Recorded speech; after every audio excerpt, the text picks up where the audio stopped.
Kaatera cinema ಕರ್ನಾಟಕದಲ್ಲಿ ಭರ್ಜರಿ ಯಶಸ್ಸು ಕಂಡಾಗಿದೆ. ಇನ್ನೇನಿದ್ರೂ ಅದರ ದಂಡಯಾತ್ರೆ ಅಕ್ಕಪಕ್ಕದ ರಾಜ್ಯಗಳಿಗೆ ಹೋಗುವುದೊಂದೇ ಬಾಕಿ. ಈಗಾಗಲೇ ಹಿಂದಿ, ತಮಿಳು, ತೆಲುಗು ಮತ್ತು ಮಲಯಾಳಂ ಭಾಷೆಗಳಿಗೆ ಕಾಟೇರ ಡಬ್ ಆಗಿದೆ. ದೊಡ್ಡ ಮೊತ್ತಕ್ಕೆ ಡಬ್ಬಿಂಗ್ ಹಕ್ಕುಗಳು ಮಾರಾಟವಾಗಿವೆ ಎನ್ನಲಾಗಿತ್ತು. ಯಾವ ಭಾಷೆಗೆ ಎಷ್ಟು ಹಣಕ್ಕೆ ಕಾಟೇರ ಸೇಲ್ ಆಯಿತು ಅಂತ ಚಿತ್ರತಂಡ ಬಹಿರಂಗಪಡಿಸಿಲ್ಲ.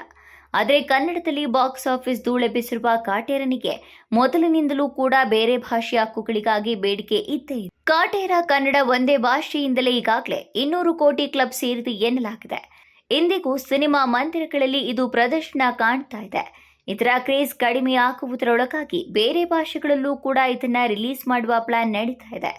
ಆದರೆ ಇದುವರೆಗೂ ಯಾವ ಭಾಷೆಯಲ್ಲಿ ಯಾವಾಗ ಬಿಡುಗಡೆಯಾಗುತ್ತೆ ಎನ್ನುವ ಮಾಹಿತಿ ಹೊರಬಿದ್ದಿಲ್ಲ.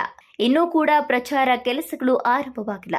ಹಲವು ಭಾಷೆಗಳಲ್ಲಿ ತೆರೆಗೆ ಬರ್ತಾ ಇರೋದ್ರಿಂದ 1 ತಿಂಗಳಾದರೂ ಪ್ರಮೋಷನ್ ಕಾರ್ಯ ಮಾಡಬೇಕಾಗುತ್ತದೆ.